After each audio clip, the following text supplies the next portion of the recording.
Vamos a compartir pantalla.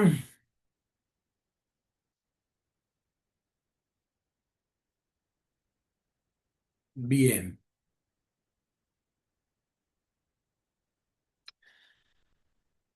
La Divina Comedia de Dante Alighieri forma parte de una trilogía compuesta por el Hamlet de William Shakespeare y el Quijote de Miguel de Cervantes.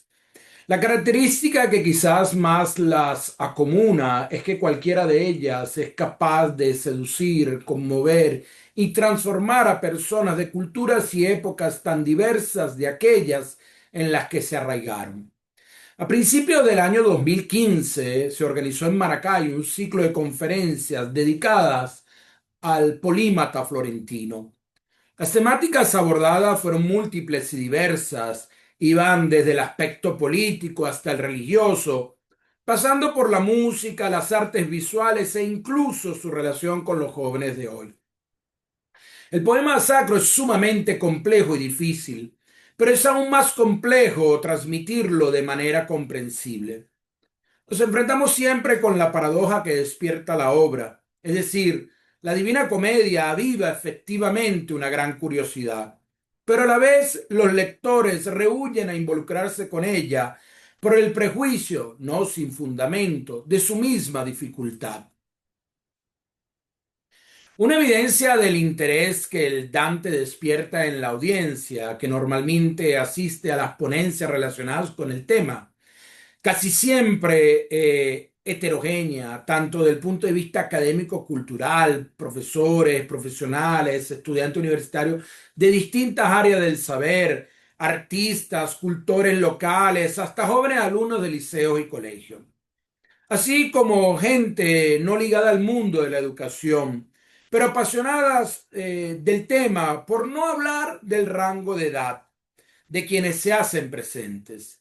Un ejemplo concreto de esto que estamos diciendo lo acabamos de experimentar durante la celebración de la Semana de la Lengua Italiana en el Mundo de este año, donde se propuso una conferencia virtual denominada Dante Alighieri, el rebelde creador del italiano global, que tuvo un éxito abrumador, no solo por el número y diversidad de participantes, así como el posterior debate, sino que las visualizaciones de las publicaciones se contaron por miles, a evidencia del poder seductor que aún hoy tiene el poeta y su poema.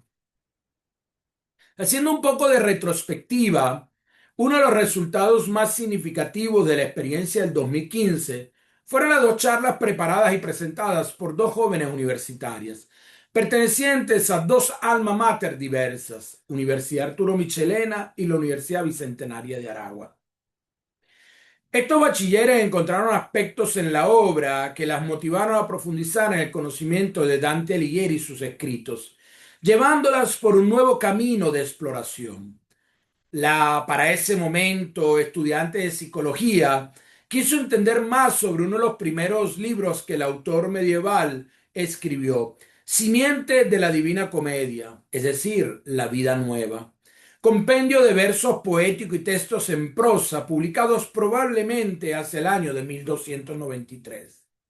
Mientras que para la estudiante de comunicación social su interés se centró en el controvertido y aún no totalmente esclarecido viaje que hizo el filósofo florentino a París.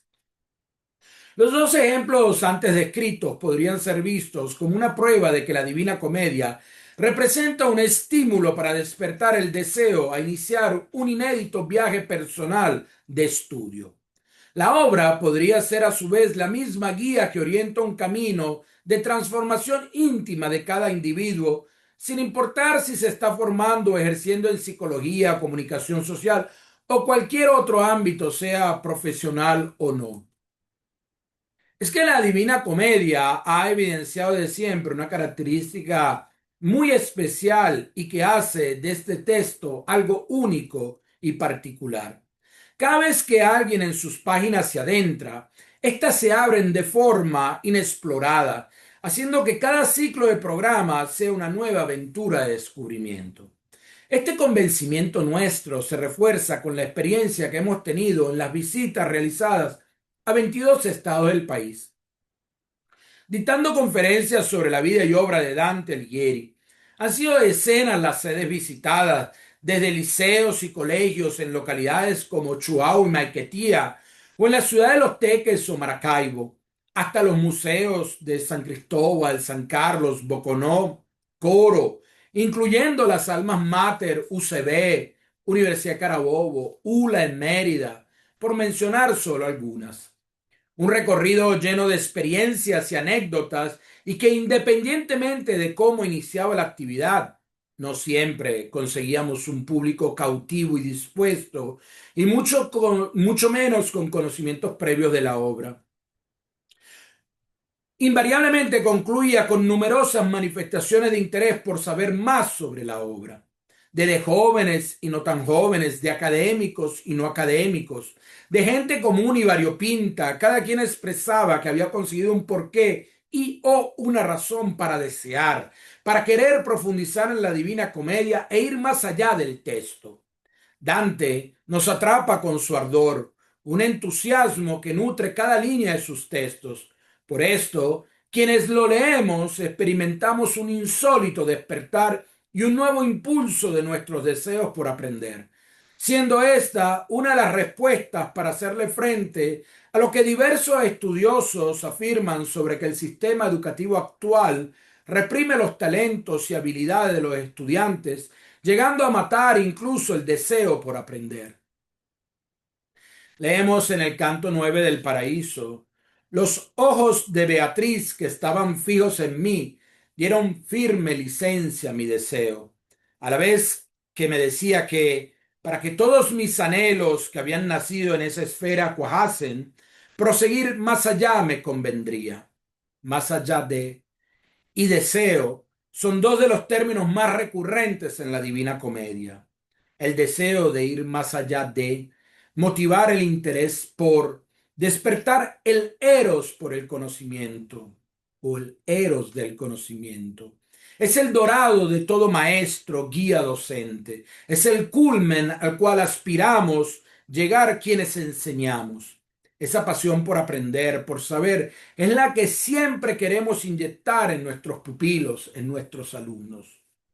El futuro de la escuela comienza por restituir a la figura del docente el rol central en el proceso de humanización de la vida, abriendo al sujeto a la cultura, llevándolo al encuentro de la dimensión erótica del conocimiento, y que esa misma apertura lo lleve a otros mundos. Se trata de avivar el fuego del deseo para que el alumno construya su conocimiento y desarrolle un pensamiento crítico y reflexivo.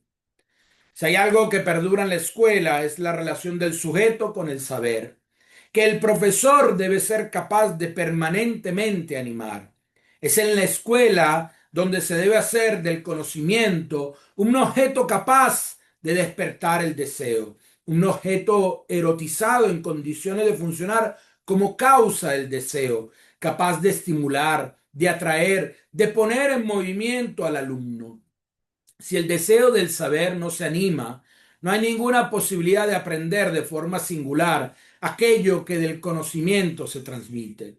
La erótica de la enseñanza se sustenta sobre el amor por el saber.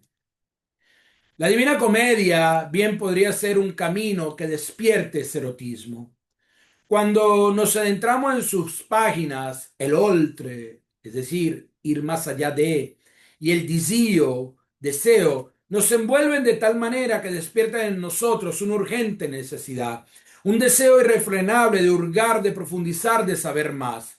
Dante es el poeta del deseo y su Divina Comedia nos estimula a ir más allá de los límites, incluso de lo dicho e interpretado hasta ahora, porque a pesar de que han pasado 700 años de comentarios e interpretaciones, aún hoy en día pareciera ser insuficiente.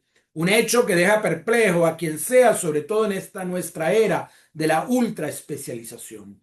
La escuela está destinada a ser la guardiana del erotismo del saber, como espacio de resistencia contra el hedonismo actual que se evidencia exacerbado. Pero para que eso suceda, se debe entrar en una relación única con los alumnos y en este sentido el binomio maestro-divina comedia podría perfectamente abrir las puertas para hacer posible el encuentro con la dimensión erótica del saber. La Divina Comedia es una fuente incesante e inagotable del saber y cada vez que se lee a pesar de previamente haberlo hecho muchas veces antes, siempre será como si fuera una primera vez. Definitivamente la Divina Comedia tiene un secreto. En realidad está llena de misterios, pero sin duda alguna es que tiene el poder de despertar en quienes se adentran en sus versos el amor por el saber, la pasión por aprender y tantas cosas trascendentes que se despiertan en la musicalidad de sus líneas. Un último ejemplo concreto por el día de hoy, sobre todo esto que estamos diciendo, es la experiencia del Dante Dica de 25 de marzo. Observamos en esta diapositiva los grupos etarios que estuvieron involucrados, así como la correlación entre género de todos aquellos lectores que participaron. Al analizar estos datos podemos extraer numerosas conclusiones y generar un intenso debate que bien podría servir para construir otra conferencia. En todo caso, para concluir, nada mejor que el gran escritor argentino Jorge Luis Borges para describir la belleza de la monumental obra medieval que atrapa y enamora. Imaginemos que en una biblioteca oriental una lámina pintada hace muchos siglos. ¿Acaso es árabe y nos dicen que en ella están figuradas todas las fábulas de las mil y una noches? ¿Acaso es China y sabemos que ilustra una novela con centenares o millares de personajes? En el tumulto de sus formas, alguna, un árbol que semeja un cono invertido, unas mezquitas de color bermejo sobre un muro de hierro, nos llama la atención y de esa pasamos a otro. Declina el día, se fatiga la luz y a medida que nos internamos en el grabado comprendemos que no hay cosa en la tierra que no esté ahí. Lo que fue, lo que es y lo que será. La historia del pasado y el futuro. Las cosas que he tenido y las que tendré. Todo ello nos espera en algún lugar de ese laberinto tranquilo. He fantaseado con una obra mágica, dice Borges, una lámina que también fuera un microcosmos. Bien, el poema de Dante es esa lámina de ámbito universal. Esta descripción de Borges sobre este magno libro que es la Divina Comedia lo dice todo. Ciertamente, esta es una obra monumental que describe no solo el mundo medieval, sino que ha trascendido el tiempo y el espacio, llegando a nuestros días con una contemporaneidad que seduce y desarma. Muchas gracias.